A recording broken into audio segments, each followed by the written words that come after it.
Some cars are stolen for joyriding. Some cars are stolen for transportation or get away from a crime scene. And some cars like this one are stolen for profit by men who make a business of it.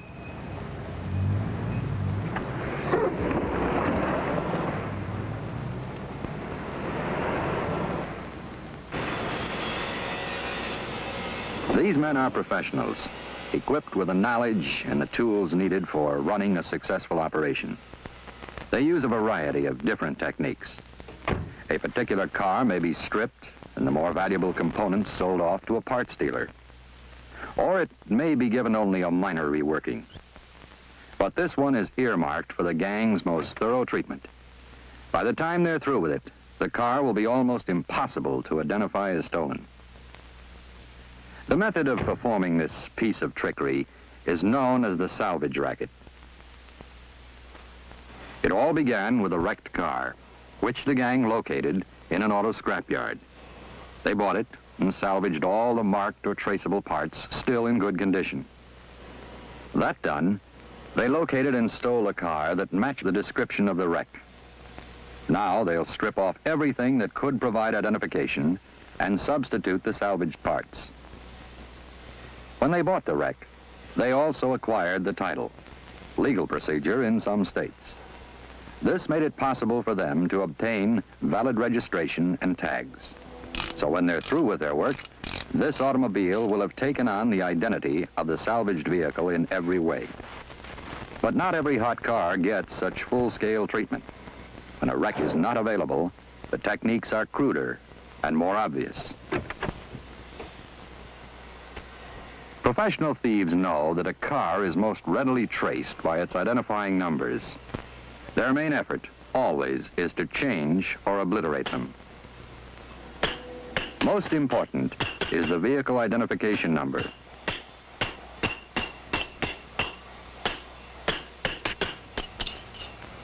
The VIN tag can be altered, or a new one can be made from scratch. A very authentic-looking tag can be fashioned out of an ordinary oil can with just a mallet and a set of dies. But whatever the process, it's apt to leave behind some telltale clues. The way it's attached can be a giveaway. Factories weld them or use rivets of distinctive appearances. And it's nearly impossible to replace a tag in the exact position of the old one. Also, there'll usually be some nicks and scratches left by the chisel when the old tag was removed. Of course, the title and registration have to show the new VIN. Some gangs doctor up the papers, others print their own blanks, or even steal official forms. But the quickie job on a car like this is always much more easily detected than the more thorough technique of the salvage racket, which creates the appearance of legality.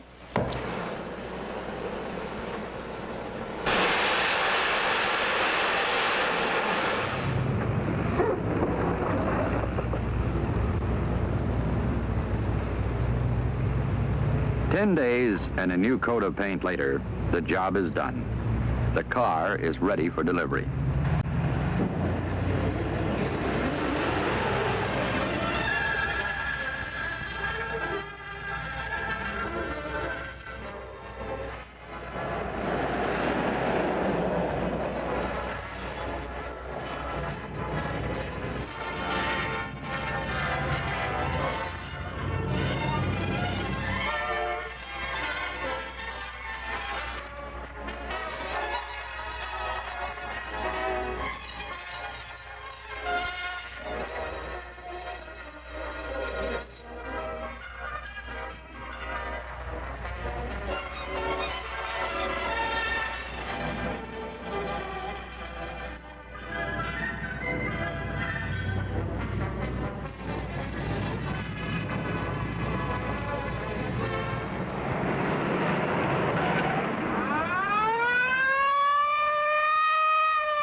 The driver has made good his escape, but he's left behind a couple of tons of evidence.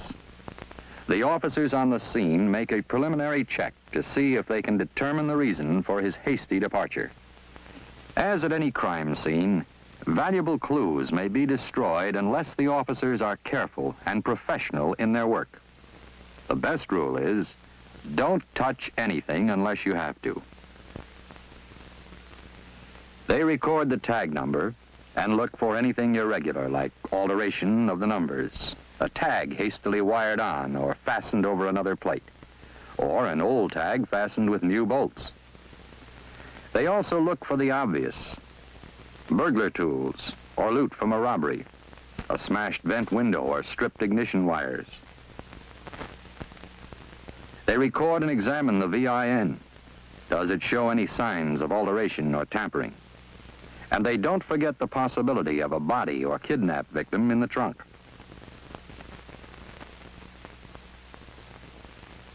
A call to headquarters starts a query of the FBI's National Crime Information Center. This computer system contains, in part, reports of stolen motor vehicles as furnished by law enforcement agencies throughout the country. It makes checking on an out-of-state car like this a question of moments instead of days. But this round is won by the criminals. There's no stolen report on the car. Nothing more to do here but put a citation on the car as abandoned and have it towed to the impounding lot.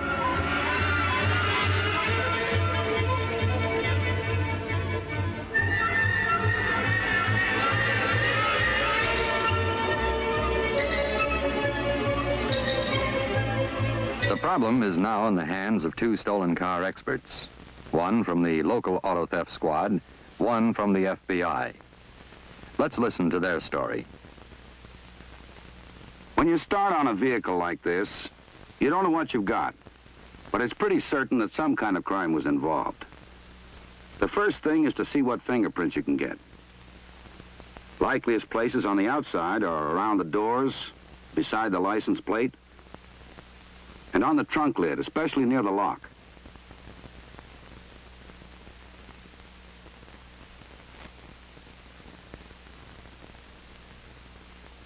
When we find a good set, we mark it for a photo. The tag has descriptive data, the item number, and initials. We both initial everything, so either of us can introduce the material in court.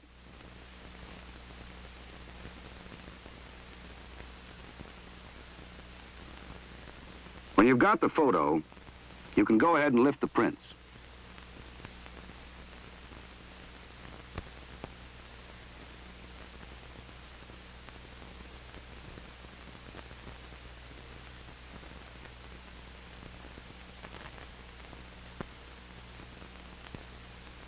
The description with each piece of evidence has to be complete, with all the usual where and when facts.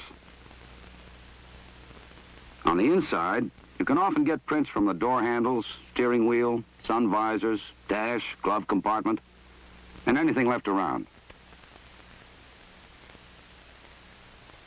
Next thing to go after is that VIN tag. This one doesn't show any sign of tampering. If it's been pulled off another car and stuck on here, it'll probably come right loose. No. Appears to be an original. The VIN is coded to show things like the make, model, and year. Sometimes a crook doesn't know any better, or he gets careless and uses a number that doesn't go with the type of car. It pays to check it against the book. Looks like this one's okay, though. So far, we got some good fingerprints, but nothing that points to this car as stolen. There's one other possibility.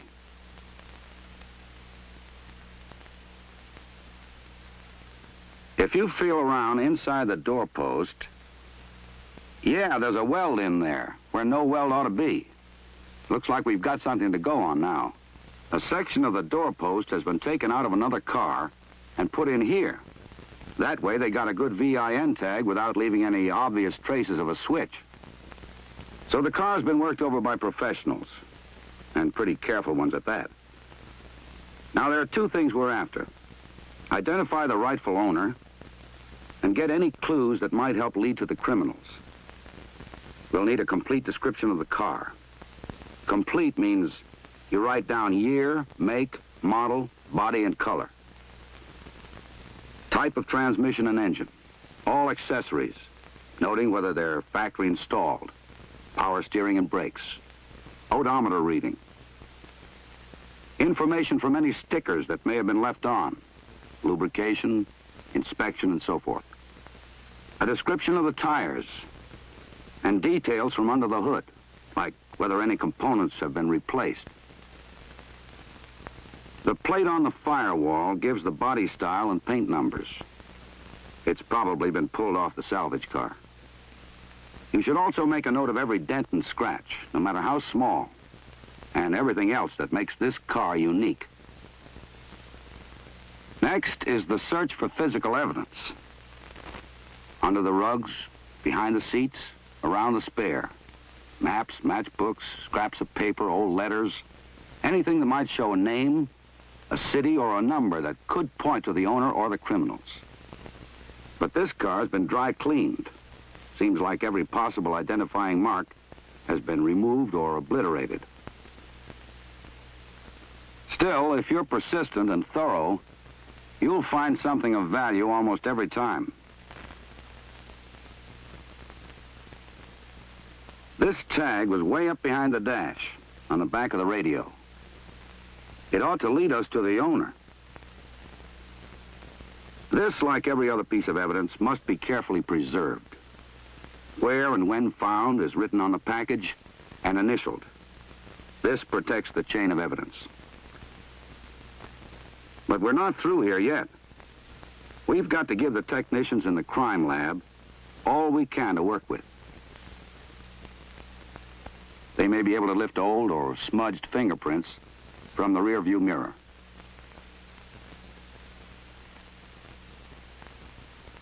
Same for the tags. They'll be minutely examined by the lab for alterations.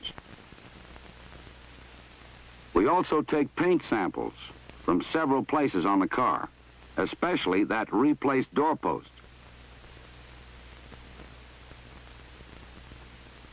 For a good sample, you've got to scrape all the way down to the metal.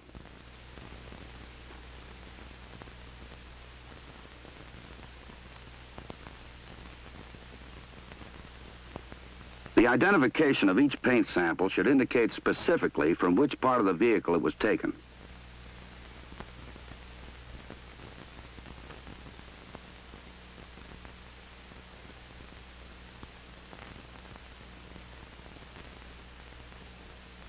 You also want to be sure to get some dirt from under the fender.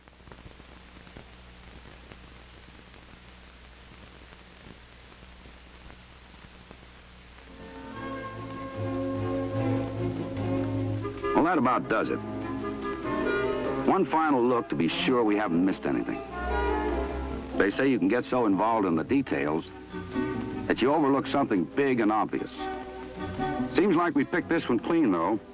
Now comes the work of writing reports, shipping material to the lab, and sending out leads to trace the owner through the tag found behind the dash. In a matter of days, the owner is located and brought to the impounding lot. At first, he doesn't recognize the car because of its new paint job. But he does when he finds some of those small marks that could only be identified by the true owner. A dent on the trim, a tear in the upholstery, and a stain on the floor in the back where a jug of coffee spilled on the way to a picnic. His identification of the car is crucial. It'll be essential if the case goes to court. Without a rightful owner, conviction is impossible. The officers have done their job professionally and successfully. They've established ownership, they've collected all significant evidence, and turned it over to the lab.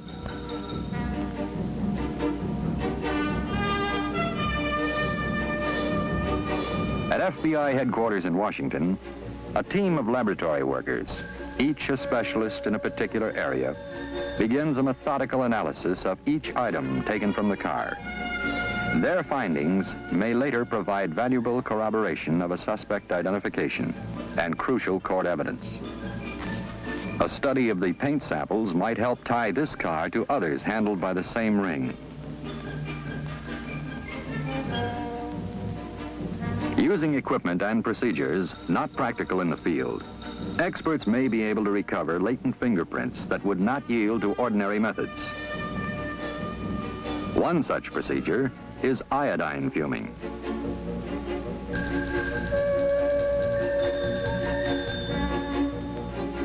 Careful examination of the dirt sample may corroborate the location of the gang's garage. Each car the criminals handle brings them one step closer to arrest.